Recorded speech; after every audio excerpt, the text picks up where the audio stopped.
Welcome into the first show of 2025. Thank you for going on this podcasting journey with me. If you haven't yet, hit that follow or subscribe button wherever you are watching or listening to this podcast. That would be greatly appreciated. The other day, I did a show on the Minnesota Vikings locker room celebration. And I said this celebration sends the wrong messages to the organization, to teammates. Why are you celebrating so hard after a regular season victory? And I brought up past examples from other phenomenal professional athletes. Dirk Nowitzki, 2006 celebration after his team made the finals, to his 2011 celebration after his team made the finals. I brought up the way Mahomes and Brady celebrate after winning regular season games. And there's another one, too, I thought of the other day. Hank Haney, I produced his podcast. He coached Tiger Woods for 6 years on the PGA Tour. And he shares a story all the time of how Tiger Woods won an event. I think it was AT&T Pebble Beach. And his wife at the time, Elin, before he slept with all those Perkins waitresses, wanted to throw a celebration, a party for Tiger Woods following his win. And Tiger responds to his wife and says, "We're not having a party. We're not celebrating this one win. This was expected." And I'm going to double down on my original opinion and say that the Minnesota Vikings locker room celebration shows me and tells me that they have never won anything significant in their entire NFL career. Because if they had, they would know when the proper time to celebrate like that is. And 14-2 regular season sweep over the Packers, it's a good thing to write on your goals board before the season started. And you can give high fives and you can give hugs and you can celebrate with teammates. And I knew the exact reaction I would get following this podcast. And I just got ripped left and right, back and forth, because the exact thing that people are telling me all over the Facebook reels, all over this, all over that, is raunchy responses saying, "Oh, you don't like to have any fun. You never played any football. You don't know what you're talking about." Let's just take a look at some of these. This guy, random man. "Go away and clear all the Vikings things off your wall. You aren't a fan. By the way, take the headphones off. Your mom's been yelling down the basement stairs for 15 minutes telling you your Hot Pockets are done." And my first response was, what kind of Hot Pocket is it? Is it a ham and cheese? Because that sounds kind of nice. That sounds pretty tasty. This guy, "Dude, go back to your movie review podcast." Don't understand that one. "Terrible take. This is a joke. They beat the Packers, so people thought the Packers were going to beat them, and Darnold came out and balled out and they won. Who cares what you think? Turn in your fan card. Everything you say has merit, but it is out of context." That's actually a fair response. So it just went on and on and on. Immediately clicking see less of these videos after this take. Some people will find the negative in anything. 14-2 and still unhappy. Please, no more fans like this. It was a regular season win. They defeated the Packers. What was accomplished at the end of the day? A win? Was it a playoff win? No. Did it secure the number 1 seed in the NFC? No. There was nothing accomplished long-term after defeating the Green Bay Packers. And I am going to double down on my take that the locker room celebration sends wrong messages and wrong signals despite receiving all this backlash. Moronic take. They're celebrating him breaking the record for most wins in a first season by a first-year quarterback. The franchise has never won a Super Bowl, probably the closest they'll be. Yippee. Does this guy have any other type of voice besides high-pitched whine? I kind of like that one. No duh, Sherlock. The Vikings never won a Super Bowl. What are we talking about here? One of the worst takes I've seen. What have you ever won? Maybe a chess match? What's the point of this video? Soft take of the day. Over and over. We don't care what you think. Nobody cares about your opinion. Just over and over and over again. These comments. What's your effing point? Middle finger. Shut up. Man, I've said this before and I'll say it again. It's the most funny thing to me that the NFL fan base carries themselves as a tough, macho fan base, and nobody knows the game like we do. Unless you've played the game, you don't know the game. Unless you play the game at a high level, you don't understand what goes in and out of this game. And yet, they are the most sensitive bunch, maybe outside of NHL fans. Hockey fans are sensitive. But the NFL fans get so offended over so little.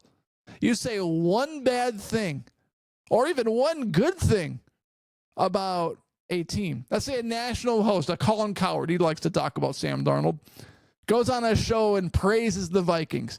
Well, Minnesota Vikings fans love Colin Cowherd. Or if he goes on a show and rips the Vikings and says that Kirk Cousins is overrated. Oh, what does Colin Cowherd know?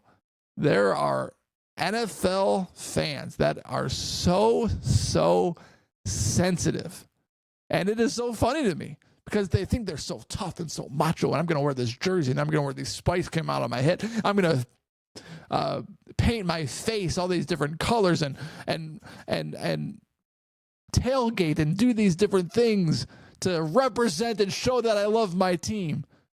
But as soon as you say one little criticism or one thing you didn't like, even though they're in their own basements, ripping the television, ripping the head coach, ripping the player for not making a play, if I come out and say it publicly, that's not in my own basement, where my mom is making me a Hot Pocket upstairs, ham and cheese, well, then I'm getting plastered.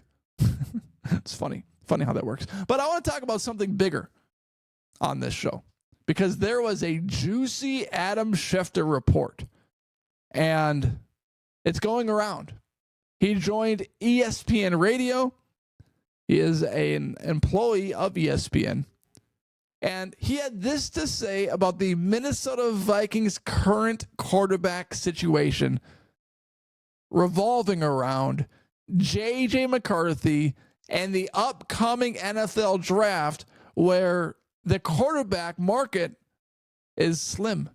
Is there a possibility that a team like the Raiders, for example, a team that very clearly has a need at the position, could end up foregoing trying to find somebody in the draft from where they're at right now, I believe it's 6, and actually inquiring about a trade with Minnesota to land JJ McCarthy? And if so, whether it's them or somebody else, like what do you think he could command or what the Vikings could command in return for moving on from JJ McCarthy? Well, again, there's a lot of hypotheticals there, Courtney, but what I would say is this, that in a limited quarterback draft class where there are far more teams that need quarterbacks than quarterbacks who actually can step in right away, I definitely think teams will be checking in with the Vikings to see if they have any interest in trading JJ McCarthy. Now, they may say we don't, and that's the end of it.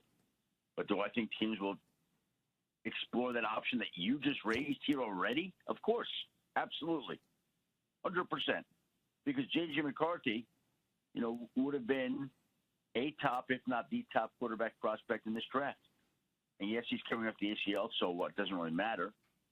And if the Vikings decided that they wanted to trade him, which I don't know if they will, I believe they would get back everything they put into him and then some. It would be a one and then some.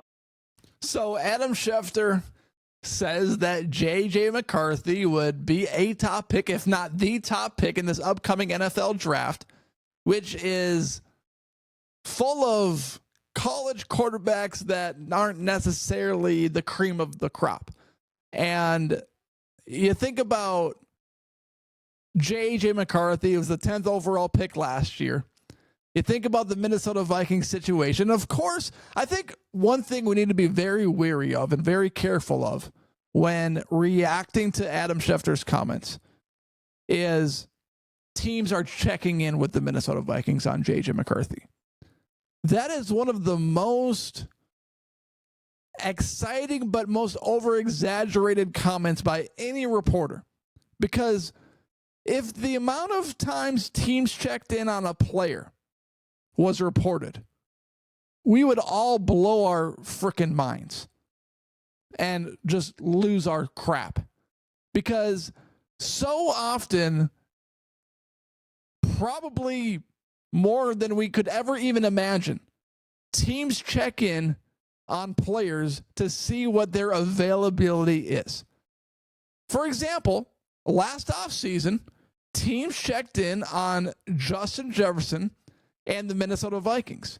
And then guys like Charlie Walters went on the Pioneer Press and reported that the Vikings were potentially shipping Justin Jefferson. That was never true. The Vikings were not shipping Justin Jefferson, but teams were checking in on Justin Jefferson. There's a complete massive difference there. Teams will check in on JJ McCarthy this offseason because they should. They should do their homework and check to see if there's something they could do as a quarterback-hungry team to try to pry away a potential franchise quarterback away from the Minnesota Vikings. But the Minnesota Vikings are not going to trade JJ McCarthy. It's an interesting report and it's an exciting report and it's got people talking and buzzing because of what Sam Darnold has done this season for the Minnesota Vikings. And it's something teams should do. If they don't check in on the Vikings and JJ McCarthy, then they're not doing their job. But it's going to be a simple and easy no for the Minnesota Vikings this offseason. The Vikings are not going to trade JJ McCarthy. 0.0% chance. Zero chance. And why do I say that? Because of this. If the Vikings do bring back Sam Darnold, they are not going to get rid of every single potential option behind him for the next 5 years because Darnold, let's face the facts, had one good season on the Minnesota Vikings. And even though he's had this amazing, spectacular MVP candidate season, the Vikings are not going to throw away any potential future with JJ McCarthy because of Darnold's one phenomenal season. They're not going to rest their hopes on Darnold becoming a franchise quarterback for the next 10 years, even if they do bring him back because of one season. They've got to let this ride out. They got to let it play out. So the Vikings are not going to ship JJ McCarthy. And Adam Schefter didn't say they would ship him. They said that teams will check in on the Minnesota Vikings. So you've got to be very weary of these reports because he said something very specific. He didn't say that the Vikings would or wouldn't trade him. He said that teams would check in on JJ McCarthy and the situation with the Minnesota Vikings because the quarterbacks in this draft stink, and there are many, many QB-hungry teams out there in the NFL. I don't think the Vikings would give up JJ McCarthy for anything. Maybe 5 first-round picks, but they're not giving him up for a first-round pick because Darnold had one sensational season. And that's if they bring Darnold back. Signs are changing and signs are pointing towards the Vikings bringing Darnold back on a 1-year franchise tag or a 2-3-year deal. But that doesn't mean they're getting rid of McCarthy. You know, just because Darnold was amazing this season doesn't mean you get rid of a potential superstar backup quarterback that's waiting in the wings. That's not what you do. So it's a fun report. It was an interesting report, and it's got people within the Vikings media and circles talking because it's going to be a fascinating offseason because of what Darnold has done for the Vikings this season, being 14-2 and in contention for the number 1 seed in the NFC. So Adam Schefter, juicy report, interesting report, true report that teams will check in on JJ McCarthy. But at the end of the day, when you really look at what was said and you look at what teams do, Vikings, every single franchise, you think about how often they check in on players. Happens all the time. Way more than we could ever even imagine. So there's really nothing fancy here when you really think about it, but interesting nonetheless. Thank you for watching this episode and for going on this journey with me. It's 2025. Let's roll and keep on going.